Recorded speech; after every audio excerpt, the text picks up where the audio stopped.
ಹಾಗೂ ಕುಮಾರಣ್ಣನವರ ಆಶೀರ್ವಾದ ಬಯಸುತ್ತಾ ವೇದಿಕೆ ಮೇಲೆ ಹಾಸನಾಗಿರುವ ಹಿರಿಯರು ಹಾಗೂ ಪಕ್ಷದ ಮಾರ್ಗದರ್ಶಕರು ಆಗಿರುವ ತಿಪ್ಪೇಸ್ವಾಮಿ ಸಾಹೇಬರು ಹಾಗೂ ಹಲವಾರು ನನ್ನ ಮುಖಂಡರುಗಳ ಹೆಸರು ನಮ್ಮ ವೇಣುಗೋಪಾಲಣ್ಣ ಅವರು, ನಮ್ಮ ಪ್ರವೀಣಣ್ಣ ಅವರು ಎಲ್ಲರನ್ನೂ ವೇದಿಕೆ ಮೇಲೆ ಇರುವಲ್ಲ ಸ್ವಾಗತಿಸುತ್ತಾ, ಯುವಕರ ಕಣ್ಮಣಿ, ಯುವಕರ ಆಶಾ ಕಿರಣ, ಯುವಕರ ಬೆನ್ನೆಲುಬಾಗಿರುವ ನಮ್ಮ ರಮೇಶ್ ಅಣ್ಣ ಅವರಿಗೆ ನಮಸ್ಕರಿಸುತ್ತಾ ಹಾಗೂ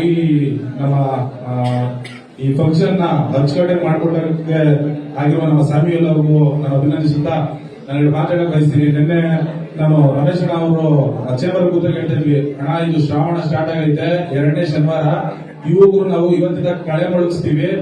ಯಾವ ತರ ಅಂತ ಹೇಳಿದ್ರೆ ಪ್ರತಿಯೊಂದು ರೋಡಲ್ಲಿ ಕೂಡ ನಾವು ಬಂದು ಪ್ರತಿಭಟನೆ ಮಾಡಕ್ಕೆ ಸಜ್ಜಾಗ್ತಾ ಇದೀವಿ. ಏನು ಈ ಭ್ರಷ್ಟ ಕಾಂಗ್ರೆಸ್ ಸರ್ಕಾರದ ವಿರುದ್ಧ ಜನಗಳ ಪರವಾಗಿ ನಮ್ಮ ರಮೇಶ್ ಅಣ್ಣ ಮಾರ್ಗದರ್ಶನದಲ್ಲಿ ನಾವು ಇಷ್ಟು ದಿನ ಹೇಳ್ತಾ ಇದ್ವಿ. ಅಣ್ಣನ್ ಹೇಳ್ತಾ ಇದ್ರು, ಹೇಳ್ತೀರಾ ನೀವು, ತುಂಬಾ ಹಲವಾರು ಕಾರ್ಯಕ್ರಮಗಳು ಎತ್ಕೊಂಡಿದ್ವಿ.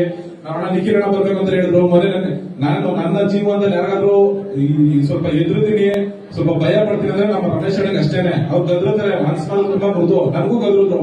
ನಿಖಿಲ್ ಅಣ್ಣನೇ ಬರ್ಬೇಕು ಅಂತ ಗೊತ್ತಿದೆ. 2 ತಿಂಗಳಿಂದ ಸತತ ನಾವು ಟೈಮ್ ಕೇಳಿದೆ. ತಿಪ್ಪೇಸ್ವಾಮಿ ಸಾಹೇಬರು ಇದ್ದಾರೆ.